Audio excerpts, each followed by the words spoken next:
The journey to the southern Senegalese village of Kouba is long and arduous. Sheltered by mangrove swamps, locals say that no police officer has set foot here since the 1980s. Only in places as remote as this can farmers get away with flaunting Senegal's crackdown on the cultivation of cannabis. In places like this, the production of marijuana thrives. We cut here, keep that part, that's what we use. The whitest seeds. The village's seclusion means that tourism and conventional agriculture are rarely seen as viable industries. So the marijuana plantations have turned out to be a blessing. Thanks to the industry, many growers have built better lives than they otherwise would have. Philippe grew up in the village. Though he now works in one of the region's nearby coastal resorts, cannabis profits funded his education and allowed him to seek opportunities elsewhere. Ever since I was a baby, people have been growing cannabis. That's what our economy is.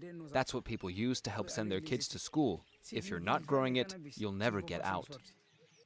The harvest is carefully packed up to be sold to traffickers who arrive by canoe. It can sell at anywhere between 23 to 45 euros per kilo, a fortune in comparison with legal crops such as onions. But that profit comes with a hefty risk. Growers, sellers and consumers face up to 10 years in prison if caught. The Senegalese government's crackdown on illegal drugs has stepped up in recent years, with more than 3,000 tons of marijuana seized in 2015 alone. And in 2018, an agreement was signed with neighbouring country the Gambia to tighten up checks on the border. But despite all this, the mayor of the rural commune that Kouba is part of believes that the growers in the village can rest easy for the time being.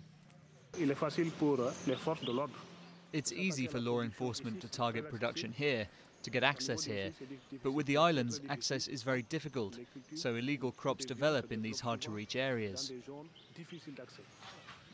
Locals will be hoping that they can hold on to their livelihood.